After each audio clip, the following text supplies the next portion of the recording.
정치를 품격 있게 풀어드리는 정치 클래스 TV의 심상만입니다. 오늘은 블랙핑크 뚜두뚜두 뮤비 15억 뷰 돌파, K-POP 그룹 최초 대기록이란 제목의 기사와 말레이시아 뮤지션들이 K-POP 히트곡을 현지화하는 이유는 무엇입니까? 블랙핑크의 아이스크림과 Kill This Love를 더 건전하고 이슬람 친화적으로 리메이크란 제목의 홍콩 기사를 살펴보겠습니다. 블랙핑크의 뚜두뚜두 뮤직비디오가 유튜브에서 15억 뷰를 돌파했습니다. K-POP 그룹 뮤직비디오 최초의 기록입니다. 23일 YG 엔터테인먼트에 따르면 블랙핑크의 뚜두뚜두 뮤직비디오는 이날 오후 6시 36분께 유튜브에서 조회수 15억회를 넘어섰습니다. 지난 2018년 6월 15일 공개된 지 약 2년 8개월 만에 세운 기록입니다. 뚜두뚜두 뮤직비디오는 K-POP 그룹 뮤직비디오 최초, 최고, 최다 조회수 신기록을 자체 경신 중입니다. 작년 11월 K-POP 남녀 그룹을 통틀어 처음으로 10억 뷰 고지를 점령한 이 뮤직비디오는 여느 신곡들 못지않게 꾸준한 인기를 끌고 있습니다. 실제 최근 억대뷰 기록 추이를 살펴보면 10억 뷰에서 11억 뷰까지 4개월, 11억 뷰에서 12억 뷰까지 3개월, 12억 뷰에서 13억 뷰까지 2개월, 13억 뷰에서 14억 뷰 달성까지 2개월여 소요되었습니다. 뚜두뚜두는 블랙핑크의 첫 미니 앨범 스퀘어 업의 타이틀곡입니다. 중독성 강한 후렴구와 양손을 권총을 쏘는 듯한 포인트 안무가 인기를 끌며 그의 전 세계에서 가장 많이 본 K-POP 뮤직비디오 1위에 올랐었습니다. 또 이 노래는 각종 글로벌 주요 차트에서 괄목할 만한 성과를 거뒀습니다. 발매 직후 국내 음원 차트 퍼펙트 올킬은 물론 미국 빌보드 200과 핫 100에서 각각 42위와 55위에 오르며 당시 K-POP 걸그룹 역대 최고 순위를 기록했습니다. 아울러 세계 최대 음원 플랫폼 스포티파이에서 스트리밍 3억회를 돌파해 글로벌 인기와 영향력을 증명했습니다. 세계 음악 시장의 판도 변화를 이끈 주역 중 하나인 유튜브에서 블랙핑크의 영향력이 점점 막강해지고 있는 점이 주목됩니다. 11억 뷰 이상 뮤직비디오 3편을 포함한 총 26편의 억대뷰 영상을 보유한 블랙핑크의 유튜브 채널 구독자 수는 꾸준히 늘어 현재 5,760만 명 이상입니다. 전세계 여성 아티스트 중 1위이자 전체 1위인 저스틴 비버의 구독자 수를 빠르게 따라붙고 있는 추세입니다.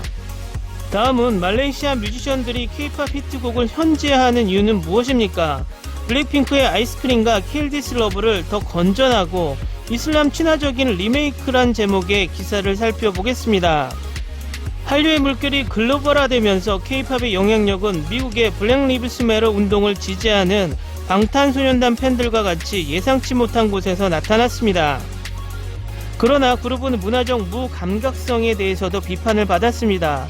NCT U는 이라크의 이맘 후세인 신사를 소품으로 바꾸고 B1A4는 말레이시아의 관습을 허물었습니다. K-POP이 다양한 인종, 문화, 연령층 사이에서 세계적인 매력을 지속적으로 키우면서 아이돌의 예술적 표현은 자주 지역 문화적 가치와 충돌, 특히 사회적으로 보수적인 이슬람 국가에서 K-POP은 그 자체로 보수적인 요소를 가지고 있지만 확실히 더 명백한 측면도 있습니다. 공연자의 도발적인 무대 의상이 때로는 공연과 뮤직비디오에서 종교적 이미지를 문화적으로 무감각하게 사용하기도 합니다. 작년 여성 4인조 블랙핑크와 셀레나 고메즈의 싱글 아이스크림이 모세처럼 연기해라라는 가사가 불을 붙였습니다. 일부 사람들은 유대교, 기독교, 이슬람의 중요한 인물을 조명했다고 느꼈습니다. 보이밴드 NCT U는 같은 해 시아파 무슬림의 성지인 이라크 이맘 후세인 신사를 무대 소품으로 사용, 나중에 공식 영상으로 발매 후 비판을 받았습니다. 2015년 또 다른 K-POP 보이밴드 B1A4 멤버들이 미니 콘서트에서 말레이시아 여성 팬들 3명을 안아 논란을 불러일으켰고 이로 인해 공공장소에서의 음란행위 혐의로 소녀들이 체포될 뻔했습니다. 그러나 일부 무슬림 팬들은 이러한 사건에 대해 비판을 하며 반응했지만 다른 팬들은 K-POP을 현지 입맛에 더 잘 맞출 수 있도록 적극적으로 노력해 왔습니다. 일부 무슬림들은 K-POP 가사 뮤직비디오가 신자들에게 불쾌감을 줄 수 있다는 점에서 레이블의 요점에 공감하는 것 같았습니다. 이러한 문화적 충돌 속에서 최근 말레이시아의 일부 무슬림 음악가들은 수위 높은 가사를 이슬람 원칙을 더 잘 준수하는 보다 건전한 커버 버전으로 대체하여 K-팝을 현지화하기 위해 노력했습니다. 이 운동의 주요 참여자는 쿠알라룸푸르에 기반을 둔 팝 레이블 말레이시아 레코드사입니다. 레이블 그룹 중 하나인 라비타가 블랙핑크 커버 버전을 공개했습니다. 아이스크림 그리고 킬 디스 러브는 말레이시아어로 마이 하트와 위드 유로 이름이 변경되었습니다.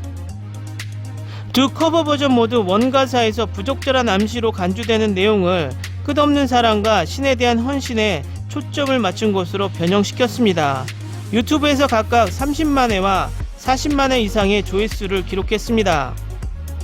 이 말레이시아의 레코드사가 제작하는 장르는 1990년대에 등장한 말레이시아 아카펠라 스타일인 팝으로 알려져 있습니다.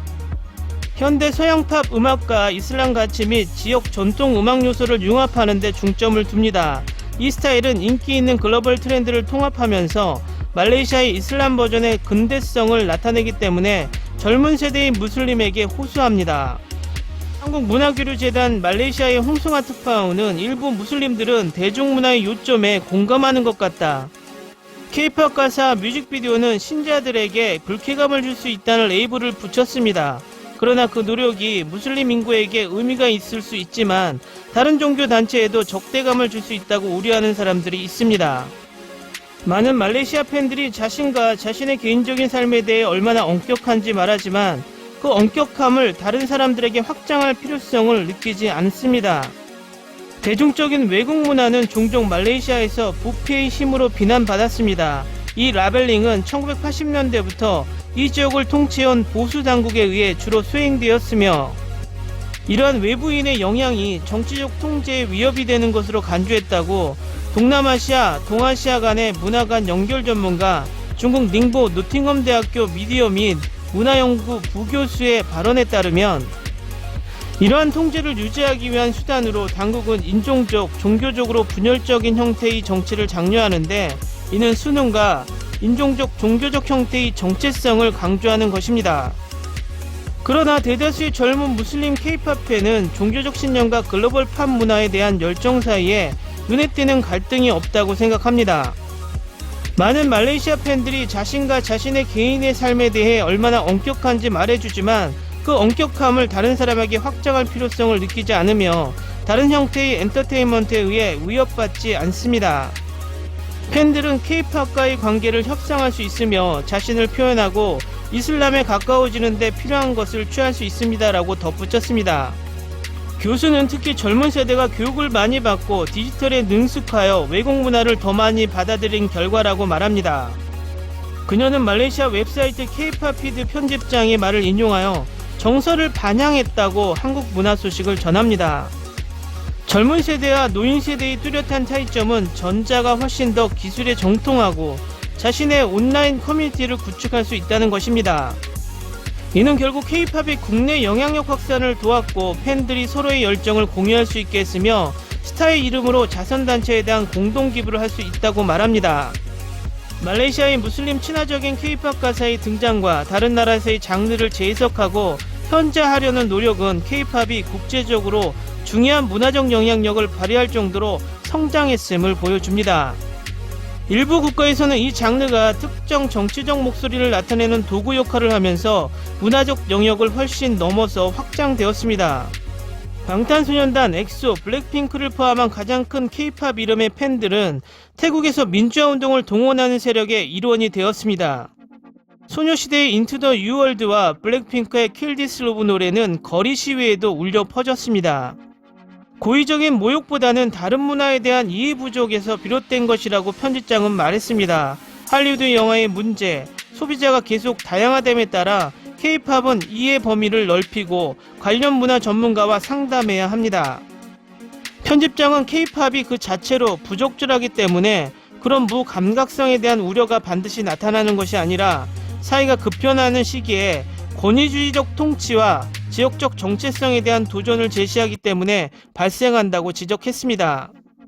그녀는 다른 버전의 대중문화가 국제적으로 영향력을 행사하기 위해 등장함에 따라 K-팝을 포함한 한국 대중문화 제품이 특정 소비자 세트를 확보하기 위해 글로벌 매력을 세분화했다고 말합니다.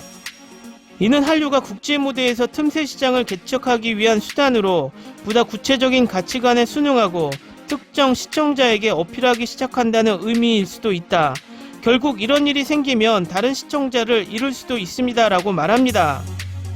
한류 그중에서 K-팝이 타문화에 전달 흡수되면서 여러 현상을 겪게 됩니다. 얼마 전 미얀마 G세대들이 미얀마 민주화를 위해 한국어로 도와달라는 호소를 하고 태국의 시위대 속에 K-팝 노래가 들린다는 것은 K-팝이 단순한 팝 장르를 넘어서 자유와 민주의 상징 같은 도구로도 이용될 수 있다는 것을 증명합니다. 어쨌든 이 현상은 한 나라의 문화가 힘을 갖게 되면 얼마나 파장력이 큰지를 간접적으로 보여줍니다. 우리는 K-팝의 문화만을 수출하는 것이 아니라 그 속에 여러 한국 문화의 힘을 동시에 전달한다는 것을 잊어서는 안 될 것입니다. 오늘은 여기까지 하겠습니다. 오늘도 강화된 사회적 거리두기 꼭 실천합시다. 여러분의 구독과 좋아요는 저에게 큰 힘이 됩니다. 항상 시청해 주셔서 고맙습니다.